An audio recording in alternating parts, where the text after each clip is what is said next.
দেখে এই মুহূর্তে যে খবর দিকে নজর রাখছি আমরা, মুসলিম দেশ থেকে আসা সংখ্যালঘু শরণার্থীদের নাগরিকত্ব দেবার প্রক্রিয়া শুরু করলো ভারত এবং এই মর্মে শুক্রবার একটি নির্দেশিকাও জারি করেছে স্বরাষ্ট্র মন্ত্রক। এমনটাই খবর এখনো পর্যন্ত। সিএ লাগুর প্রক্রিয়া শুরু হয়েছে কেন্দ্রের তরফ থেকে। ভারতীয় নাগরিকত্বের জন্য আবেদনের আহ্বান জানানো হচ্ছে। জানা যাচ্ছে যে বাংলাদেশ, পাকিস্তান, আফগানিস্তান থেকে আসা ধর্মীয় সংখ্যালঘু সম্প্রদায়, হিন্দু, শিখ, বৌদ্ধ, খ্রিস্টান, জৈন সম্প্রদায় শরণার্থীদের নাগরিকত্ব দেবার প্রক্রিয়া শুরু করেছে কেন্দ্রীয় সরকার। ইতিমধ্যে এই মর্মে গুজরাট, রাজস্থান, ছত্তিশগড়, হরিয়ানা ও পাঞ্জাবের মোট ১৩টি জেলায় বসবাসরত অমুসলিম শরণার্থীদের নাগরিকত্ব পেতে আবেদন জানানোর নির্দেশ দেওয়া হয়েছে স্বরাষ্ট্র মন্ত্রকের তরফ থেকে। এবং ১৯৫৫ সালে নাগরিকত্ব আইনের আওতায় তাঁদের দেশের নাগরিক হিসেবে ঘোষণা করা হবে।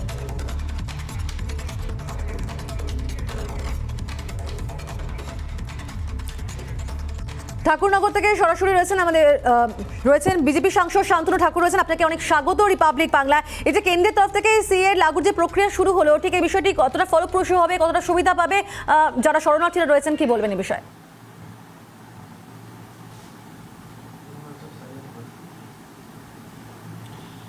দেখুন, যেটা হয়েছে সেটা অবশ্যই আমি মাননীয় স্বরাষ্ট্রমন্ত্রীজিকে আমি কর্নিশ জানাই, কেননা স্টার্টিংটা হয়েছে। কিন্তু সবচাইতে বড় সমস্যা হচ্ছে আমাদের পশ্চিমবাংলাতে, বিশেষ করে এই উদ্বাস্তু মানুষের বেশিরভাগ সংখ্যায়, বেশিরভাগ পার্সেন্টেজই এসছে বাংলাদেশ থেকে এই মুহূর্তে আছে, যেটা পশ্চিমবাংলাতে এটা হলে ভালো হয়। কেননা 5 রাজ্যে করা হয়েছে, ছত্তিশগড়, পাঞ্জাব, হরিয়ানা, মধ্যপ্রদেশ, রাজস্থান, এগুলোতে। তো চাইছি পশ্চিমবাংলাতে এটা হওয়া উচিত, কারণ সবচাইতে বড় সমস্যা পশ্চিমবাংলাতে এটা আছে এই মুহূর্তে, যে আমাদের সমাজের মানুষরা ফেস করছে। তো এটা যতক্ষণ না হচ্ছে ততক্ষণ পর্যন্ত আমাদের সমাজের একটা সমস্যা থেকেই যাচ্ছে। তো আশা রাখবো আগামীতে এটাও স্টেপ নিয়ে পশ্চিমবাংলাকেও করা হোক। যে ক্ষেত্রে নয়া সিদ্ধান্ত অনুযায়ী যে 9 এপ্রিল থেকে 9 জুলাইয়ের মধ্যে কার্যকর করতে হবে নাগরিকত্ব আইন, এবং এখন যে প্রেজেন্ট যে সিচুয়েশনের মধ্যে আমরা রয়েছে সেক্ষেত্রে এটা অনেকটা থমকে গিয়েছিল। এবং কি বলবেন তাহলে সেক্ষেত্রে এই অমুসলিম শরণার্থীদের তাদের নাগরিকত্ব পাওয়ার প্রক্রিয়া কার্যত থেমে গিয়েছিল, কিন্তু এখন কি সেটা নতুন করে শুরু হবে? এবং আপনি বলছেন যে পশ্চিমবঙ্গে শুরু হওয়া সেটা দরকার।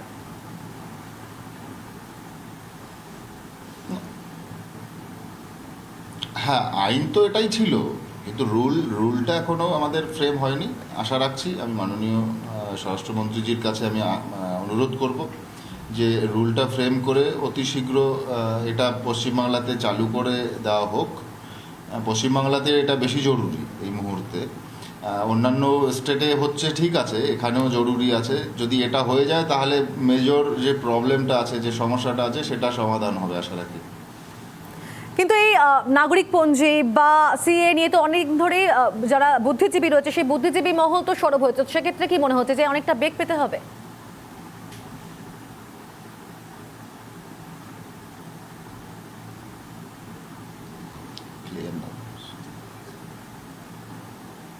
শুনতে পাচ্ছেন শান্তনুবাবু?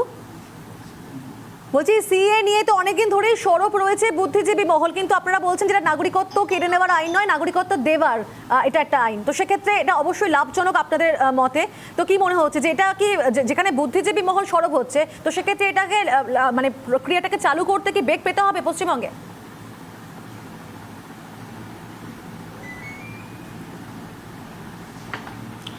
দেখুন, পলিটিক্যালি যারা এটাকে ব্যবহার করতে চাইছে তারা ব্যবহার করছে, কিন্তু আমাদের বর্তমান যে সেন্ট্রাল গভর্নমেন্ট যে আইন বের করেছে, এটা অ্যাকচুয়ালি ওপার থেকে আসা শরণার্থীদের জন্য।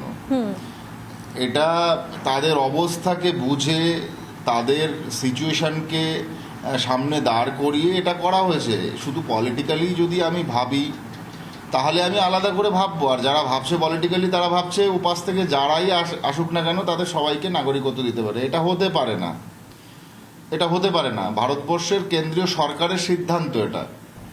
তো ওই দেশের মাইনরিটি যারা অত্যাচারিত হচ্ছে তারা ভারতবর্ষের নাগরিকত্ব পাবে। যারা পলিটিক্যালি এটাকে ইস্যু করে দেখছে তারা তাদের মতো করেই বলে যাবে চিরজীবন। তো তাদের কথা এখানে কোনো মাইনে রাখে না। যারা প্রকৃত ভুক্তভোগী, যারা প্রকৃত সাফারার ওপারে, তাদেরকে নাগরিকত্ব দিচ্ছে, এটাই আমি মনে হয় আইনসঙ্গত, এটাই সঠিক ব্যাপার। এটা নিয়ে যারা পলিটিক্স করছে তারা পলিটিক্স করছে।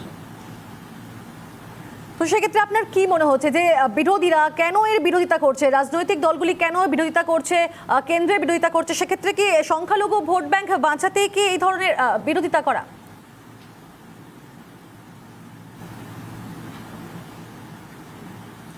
অফকোর্স পলিটিক্যাল স্ট্যান্ডিং, তার পলিটিক্সকে বাঁচিয়ে রাখার জন্যই তারা সংখ্যালঘু ভোটকে কাছে টানার জন্য এটা করছে। আমরা জানি, আমরা দেখে এসেছি, বিশেষ করে পশ্চিমবঙ্গের বর্তমান যে সরকার গঠন হয়েছে সে সরকার তো করে আসছে এটাকে নিয়ে। তা না হলে যে হিউজ পরিমাণ সংখ্যা নিয়ে এরা প্রথমে ক্ষমতায় এসেছিল, তো আজকে যারা বেশি সাফারার এই মতুয়া সম্প্রদায়ের মানুষ, তো এদের কাছ থেকেই তো ভোট নিয়ে জিতেছিল। আজকে আপনারা দেখুন না, এদের কাছ থেকে ভোট তারা পায়নি, সম্পূর্ণভাবে এরা ভোট পায়নি, এবং বেছে বেছে এদের উপরই অত্যাচার চলছে পশ্চিমবঙ্গের যা বেশিরভাগ বিজেপি কর্মীর উপরে। এরাই বিজেপি করেছে, এরাই ভোট দিয়েছে, আর এরাই মার খাচ্ছে এই মুহূর্তে বেশিরভাগ সংখ্যক মানুষ। আপনি যদি পরিসংখ্যান করে দেখেন তো বিষয় এখানে পরিষ্কার বিষয় না। সেক্ষেত্রে তাহলে আপনাদের ঠিক বিষয়গুলি মানে ঠিক এজেন্ডাটা কি হবে, যে কেন আপনারা এটাকে এই প্রক্রিয়া চালু করার চিন্তা ভাবনা করছেন? কেন্দ্র সরকার তরফ থেকে অবশ্যই বলা হয়েছে বারে বারে, কিন্তু তা আপনার মুখ থেকে আরো একবার পরিষ্কারভাবে জানতে চাইব ঠিক কি কারণ দেখাচ্ছে।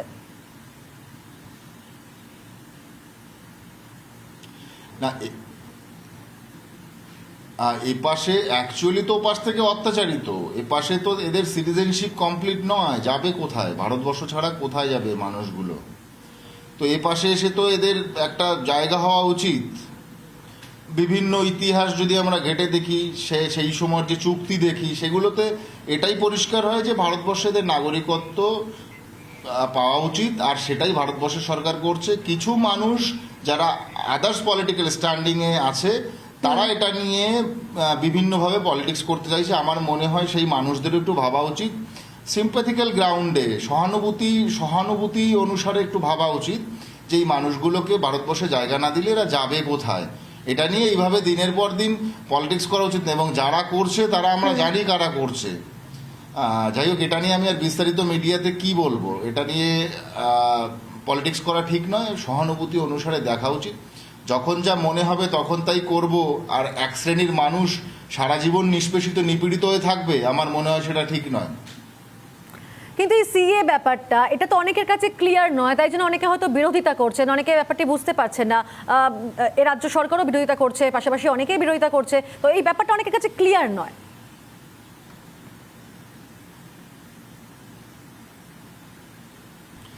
যারা পাকিস্তান, বাংলাদেশ, আফগানিস্তান থেকে যে সম্প্রদায়ের মানুষ, অর্থাৎ মুসলিম যারা, তারা ভারতবর্ষে এলে তাদের নাগরিকত্ব কেন দেবে? সবার আগে বুঝুন এটা, কেন তাদের নাগরিকত্ব দেওয়া হবে? তারা তো পাশের সংখ্যাগুরু মানুষ, ধর্মীয় কারণে অত্যাচারিত নয়। এই যে আইনটা তৈরি করা হয়েছে, এই আইনটা তো সম্পূর্ণভাবে ও পাশে যারা অত্যাচারিত সংখ্যালঘু মানুষ, যে শ্রেণীর মানুষ অত্যাচারিত সংখ্যালঘু, তারাই ভারতবর্ষে সিটিজেনশিপ পাবে।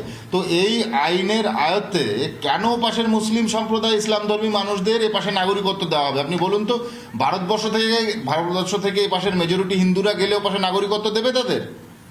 আগে এই প্রশ্নটা করা হোক এদের। যারা পলিটিক্যালি বিরোধিতা করছে এদেরকে আগে এই প্রশ্নটা করা হোক, এ পাশ থেকে হিন্দুরা গেলে ও পাশে নাগরিকত্ব পাবে তো? সেখানে তো এরা মুখে কুলু কেটে বসে আছে, কোনো কথা বলছে না। এই জিনিসটাই তো পরিষ্কার করে বোঝাতে চাইছি না। হাজারো কথা, হাজারো মিডিয়ায় বক্তব্য দিচ্ছে, কিন্তু মূল বিষয়টাকেই আনছে না যে ও পাশের মুসলিমদের যদি এ পাশে আমার জায়গা দিতে হয়, তাহলে এ পাশের হিন্দুরা পাকিস্তানে, আফগানিস্তানে, বাংলাদেশে যাক, জায়গা পাক, উপাসও এই হিন্দুরা সংখ্যাগরিষ্ঠতা তৈরি করুক, দেখি দেয় কিনা ও পাশের ইসলামধর্মী দেশগুলো। কিন্তু তখন দেখবেন এই যে যারা সেকুলারিজম নিয়ে কথা বলছে, এগুলো দেখবেন মুখে সবগুলো কেটে বসে আছে। ম্যাক্সিমাম মতুয়া, 99% মতুয়া সম্প্রদায়ের মানুষ ওপাশ থেকে আসা, তার বাবা নাহলে তার ঠাকুরদা কেউ না কেউ এসছে, এবং 47 সালের, 48 সালের, 51 সালের পরেই তারা এসছে। তো তারা সবাই এই রুলের আয়তায় পড়ে যায়। তারা কেউই চায় না যে তারা এই দেশে বেনাগরিক হয়ে থাকুক সাংবিধানিক জায়গাতে। তারা প্রকৃত ভারতবর্ষের সাংবিধানিক নাগরিকত্বটা চায়। আর সেন্ট্রাল গভর্নমেন্টের এই পদক্ষেপটা খুব ভালো পদক্ষেপ ওনারা নিয়েছেন, যে এই সংবিধানটাকে পরিবর্তন করে একটা সঠিক সিদ্ধান্তে আসতে চাইছেন। একটা সঠিক সিদ্ধান্তে আসতে চাইছেন, এখানে কোনো গলদ নেই। আপনাদের যারা আপনাদের বোঝাচ্ছে যে দুটো শ্রেণীর মতুয়া রয়েছে, তারা ভুল বোঝাচ্ছে। তারা এখানেও তারা পলিটিক্স করতে চাইছে। সকলেই চাইছে অন্তরে যে এই সিএ লাগু হোক। যার জন্যই তো আজকে আপনি দেখুন না, আজকে আমাদের ভারতীয় জনতা পার্টির বাংলাতে ৭৭টা সিট, আপনি ভালো করে পরিসংখ্যান করে দেখুন তার মতুয়া সম্প্রদায়ের মানুষ কতগুলো সিটের মধ্যে বেশি সংখ্যায় আছে। আপনার নিজেরা সার্ভে করে দেখুন না। মানুষ মতুয়ারা কেউ ভোট দেয়নি টিএমসিকে। আমি এখনো বলছি, আগামীতেও বলবো। আমি চাইবো, আমি একটা অনুরোধ করছি আমাদের মাননীয় কেন্দ্রীয় স্বরাষ্ট্রমন্ত্রীকে, যে এটা পশ্চিমবাংলাতেও অনতিবিলম্বে এটা লাগু করা হোক। কারণ পশ্চিমবঙ্গে সবচাইতে বেশি সাফারার, এটা ভেরি মানে নিডফুল বলবো, প্রয়োজনীয় পশ্চিমবাংলার জন্য। পশ্চিমবাংলায় না হলে অ্যাকচুয়াল মেজর সমস্যাটার সমাধান হচ্ছে না। কিন্তু শান্তনুবাবু, আমরা দেখেছিলাম যে ভোটের আগে মমতা বন্দ্যোপাধ্যায় বা তার দলকে সাপোর্ট করে কিন্তু অনেক মতুয়া সম্প্রদায়ের মানুষরা সিএ বিরোধিতা করে পথে নেমেছিলেন। যদি আপনার ব্যাপারটাকে আমরা যদি সেটাকে ধরে নিই, সেক্ষেত্রে কি তাহলে তারা মানে তৃণমূল কি তাহলে এই মতুয়া সম্প্রদায়ের মানুষদেরকে ভুল বোঝাচ্ছে?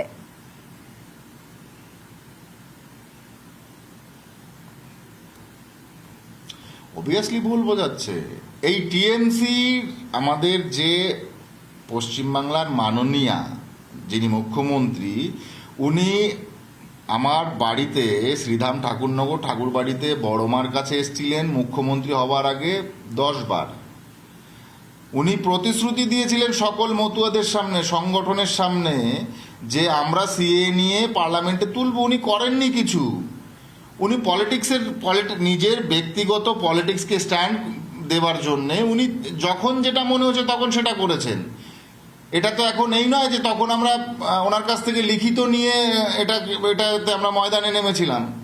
তো তখনের মিডিয়াগুলো, তখনের পেপার মিডিয়াগুলো তখন সাক্ষী আছে যে মমতা বন্দ্যোপাধ্যায় এটা নিয়ে কি করেছেন। তো এখন উনি সাপোর্ট করছেন না, উনি করবেন না, ওনার পলিটিক্যাল স্ট্যান্ড আলাদা। তাই তো এখানে তো আমি কি বলবো, অবশ্যই ভুল বোঝাচ্ছেন মতুয়া সম্প্রদায়ের মানুষকে। যারা উদ্বাস্তু মানুষ তাদেরকেও ভুল বোঝাচ্ছেন, এটা তো বরাবর বলে এসছি আমি।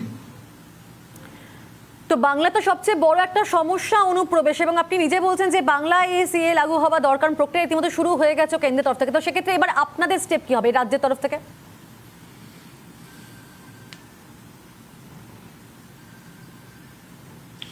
আমি তো বারবার রিকোয়েস্ট করছি আমরা রাজ্যের থেকে সেটা আলোচনা ভিত্তিক, যে আগামী দিনে পশ্চিমবাংলাতে কিভাবে এটা করা যেতে পারে, কি তার পদক্ষেপ হওয়া উচিত, এটা ডিসকাসেবল, অবশ্যই চর্চিত বিষয়। আমি একা এখানে বলে দিলে হয় না।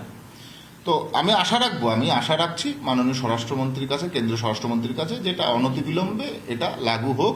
এবং সেটা নিয়ে আমরা ডিসকাসও করব। আমাদের যারা সিনিয়র লিডার আছেন, যারা আমার পশ্চিমবঙ্গের লিডার আছেন, কেন্দ্রের যারা লিডার আছেন, সকলের সাথে ডিসকাস করে আমরা তাতে ব্যাপারটা নিয়ে দেখছি। তবে শেষ একটা প্রশ্ন শান্তনুবাবু, যে শুধুমাত্র তৃণমূল বলবো না, কিন্তু অন্যান্য সিপিএম বলুন, কংগ্রেস বলুন, প্রত্যেকেই তো এই বিষয়টাকে বিরোধিতা করছে।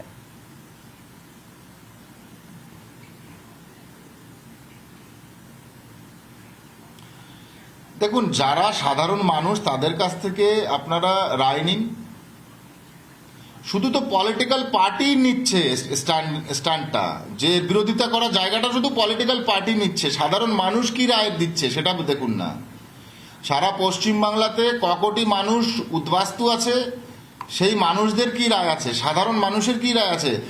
আমি তো বারবার একটা কথা আপনি ঘুরিয়ে আমাকে প্রশ্ন করছেন, পলিটিক্যাল লোকেরা তো পলিটিক্যালি তাদের মতো করে ফায়দা করবে। এই যে মাইনরিটি ভোট যাতে তাদের হাতের পকেট থেকে না বেরিয়ে আসে, এখন যদি এটা তারা সাপোর্ট করেন, তারা তো অ্যাকচুয়ালি যেটা বলতে গেলে নাই মামার থেকে কানা মামা ভালো, যেটা বক্তব্য বলে নাই মামার থেকে কানা মামা ভালো। ঠিক আছে, উদ্বাস্তু মানুষরা আমাদের হাত থেকে বেরিয়ে গেছে, অ্যাটলিস্ট সংখ্যালঘু মানুষরা, উদ্বাস্তু মানুষরা না থাকলেও সংখ্যালঘু মানুষরা আমার কাছে থাকুক। আর যে ভোটটা নিয়ে আমি আমার স্ট্যান্ডটা দাঁড় করিয়ে রাখবো, আমার পজিশনটা বজায় রাখবো, তা সেটা কি তারা করবে না? এটা তো স্বাভাবিক বিষয়।